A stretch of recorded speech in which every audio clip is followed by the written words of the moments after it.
Hello 7th class बच्चों, आज हम पढ़ेंगे 3rd चैप्टर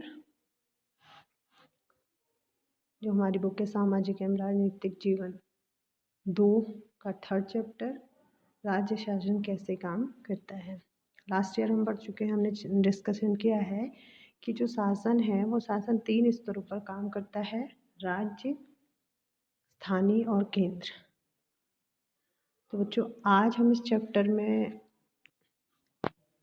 जानेंगे कि राज्य स्तर पर शासन कैसे कार्य करता है, लोकतंत्र में राज्य का शासन किस तरह किया जाता है, विधानसभा सदस्यों और मंत्रियों की क्या भूमिका है और जो लोग हैं वो शासन के सामने अपने विचारों को कैसे रखते हैं, किसी कार्य की मांग कैसे करते हैं, अगर कोई काम करवाना है तो उसकी मांग कैसे करते हैं। तो इन सभी प्रश्नों पर विचार अगर हम डिस्कशन करें या विचार रखने के लिए हम जो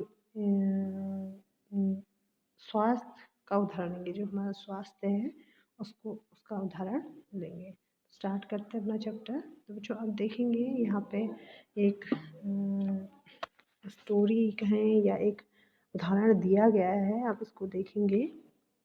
इसमें देख रहे हैं जिम्मेदारी किसकी, एक हेडिंग दी है कि जिम्मेदारी किसकी। तो आप देखेंगे स्टोरी में दिया है, देख यहाँ लिखा है कि अपने राज्य में पानी की कमी है और बहुत से लोग बीमार पड़े हैं। ये दोनों आपस में बात कर रहे हैं। कई गाँवों में लोग गंदा पानी पीते हुए पाए गए हैं। नदी नाले और तालाब सूख गए हैं, बुरी तरह से प्रभावित है इलाकों में गाँव के लोग दूर दूर से पानी लेकर आ रहे हैं। तो ये सब समस्याएं हैं। तो देखेंगे कि इसमें आगे भी दिया गया है कि स्टोरी एक उदाहरण दिया गया है। टीवी पर समाचार में बताया गया है कि हैजे से 10 लोगों की मृत्यु हो गई है। जो हैजा हुआ है उस गांव में, हैजा बीमारी है, उससे क्या हुआ, 10 लोगों की मृत्यु हो गई है। कितने लोगों की मृत्यु हो गई? 10 लोगों की। क्या ऐसा हो सकता है? क्या कोई सचमुच इससे मर सकता है? ये दोनों आपस में जिस बातें कर रही हैं। उसके बाद आप देखेंगे कि उस दिन दोपहर में मेरी मम्मी ने कहा है, ये दोनों बात करते हुए जा रही हैं कि मेरी मम्मी ने कहा है कि बाजार में कुछ ठंडा पानी नहीं पीना। आज सुबह उन्होंने अपना एक भाषण मुझे सुना दिया। दोनों आपस में बात कर रहे, तुम्हें अपनी सेहत की जिम्मेदारी संभालनी चाहिए शिरीन, ही। तो अपनी मम्मी की बातें अपने फ्रेंड को बता दी। आगे पहुँचते हैं तो पुलिस वालों ने रोक देता है और कहते हैं रैली के कारण यह सड़क बंद है। दोनों स्कूल से आ रही हैं, कहीं जा रही हैं, स्कूल से आ रही हैं। तो रैली वालों ने विधायक के घर का घेराव किया। जो विधायक हैं उनके घर का घेराव किया। सचमुच? लेकिन क्यों, उन्होंने कुछ कर दिया है क्या? तो ऐसे ही पूछ रहे। हाँ, ये लोग उस काम पर गुस्सा दिखा रहे हैं जो उन्होंने नहीं किया है। तो इस तरीके से यहाँ पर देखेंगे। और हम यह मांग करते हैं कि अधिकारी तुरंत स्वास्थ्य की स्थिति पर नियंत्रण पाने के लिए कदम उठाएं। हमारे विधायक को इसकी जिम्मेदारी, विधायक से लोग कह रहे हैं, कैसी ऊंची आवाज़ इनकी, ये कोई नेता वेता होंगे। मैंने टीवी पर भी देखा है, ये विरोधी दल के हैं। वो कह रही है ये जो जोर से चिल्ला रहे हैं क्या है, विरोधी दल के हैं। तो वापस आप देखेंगे कि इसमें बताया गया है कि वो विधायक से कह रहे हैं कि इसकी जिम्मेदारी, स्वास्थ्य की स्थिति पर नियंत्रण पाने के लिए कदम उठाएं और हमारे विधायक को इसकी जिम्मेदारी लेनी होगी। तो देखिए, जिला मुख्यालय में पातालपुरम के लोगों को 3 दिन में एक बार पानी सप्लाई दी जाती है। जो 3 दिन में एक बार वहाँ पानी की सप्लाई की जाती है। यहाँ तक कि जिला चिकित्सालय मरीजों से अटा पड़ा है और इसमें बहुत बड़ी संख्या में हैजे से पीड़ित बच्चे हैं। ये सब न्यूज़पेपर में देख कर ही पढ़ रहे हैं। तो देखिए बच्चों, ये इसमें बताया गया है एक तरीके से कि क्या क्या समस्याएं हैं, गंदगी है और फिर जो समस्याएं हैं उसके लिए विधायक को जिम्मेदारी दी जा रही है। तो अब देखिए, इसमें देखेंगे कि विधायक कौन होता है। आप इसको पढ़ रहे हो तो आपको समझ में आ रहा होगा विधायक कौन होता है। तो उपरोक्त जो हमारी स्टोरी है, ये कि जो उदाहरण है इसमें इसको देखकर या इसको पढ़ के हमको पता चल रहा है कि ये इसमें पातालपुरम जो गांव है उसकी कुछ घटनाएं हैं, ठीक है। और शायद जिलाधीश, चिकित्सा अधिकारी जैसे अधिकारियों के नामों से भी परिचित होंगे। अब विधायक कौन होता है ये आप जानते होंगे और इसके बाद आप लोग जिलाधीश, चिकित्सा अधिकारी जैसे अधिकारियों के नामों से भी परिचित होंगे। मतलब क्या आपने विधायक और विधानसभा के बारे में सुना है आप लोगों ने?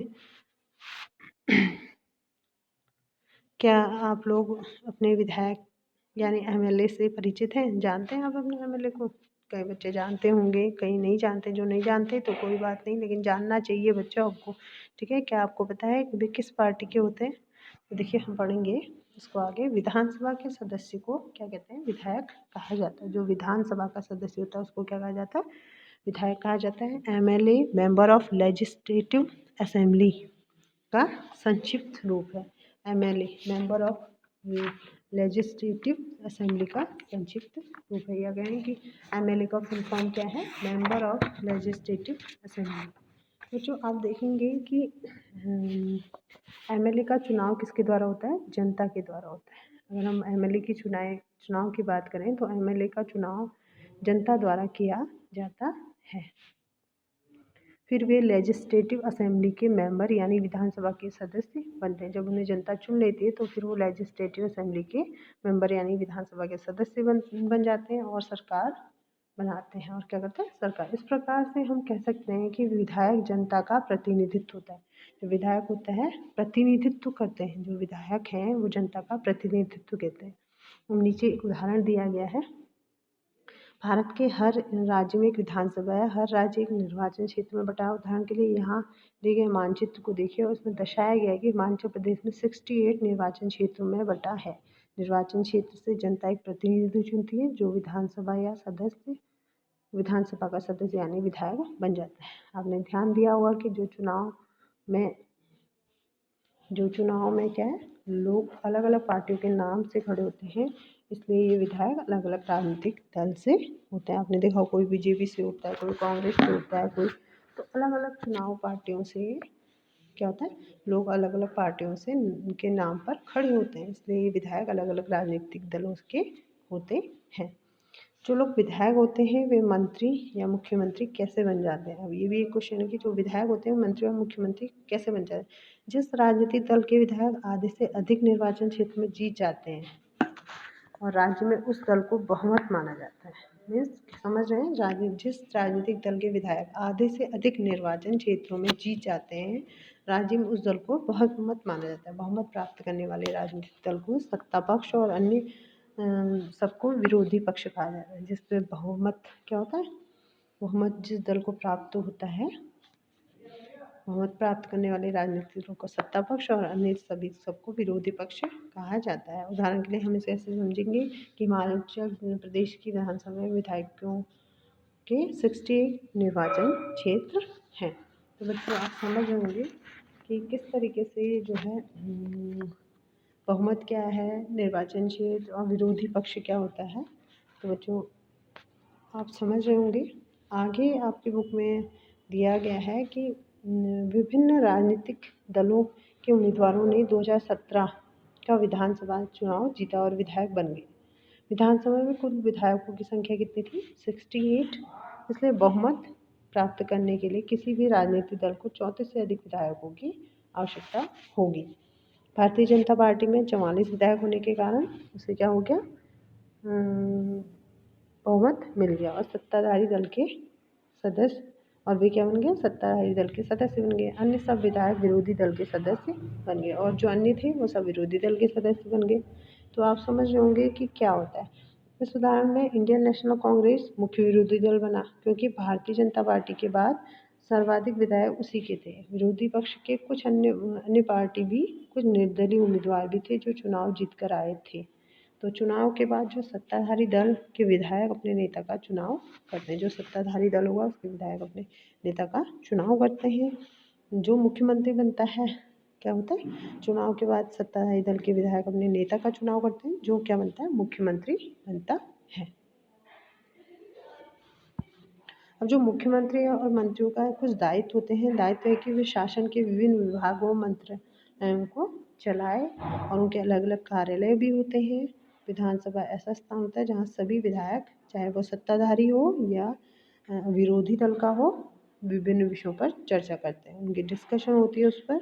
इस तरह कुछ विधायकों को दोहरी जिम्मेदारी हो जाती है, एक विधायक के रूप में और दूसरी मंत्री के रूप में। तो कुछ विधायकों के पास डबल जिम्मेदारी, इसके बारे में हम आगे पढ़ेंगे। तो बच्चों आज के लिए इतना ही। इसके आगे आपकी बुक में विधानसभा की में एक बहस दी गई है, इसको आप पढ़ लेंगे बच्चों, तभी आपको समझ में आएगा। उसके बाद आगे शासन की कार्यप्रणाली, ये टॉपिक हम डिस्कस करेंगे। तो बच्चों आज के लिए इतना ही। Thank you so much. और बच्चों आपसे रिक्वेस्ट है कि आप चैप्टर्स पढ़ते जाएँ, बिना पढ़े आपको ये समझ में नहीं आएंगे, क्योंकि सामने होते हैं तो हमारा डिस्कशन होता है, कई चीज़ें आपको समझ में आती है, बट अभी यही एक माध्यम है जिससे आपको समझाने की कोशिश की जा रही है। तो आप चैप्टर्स को रीड करते जाएंगे और समझेंगे, ठीक है। Thank you so much, have a nice day.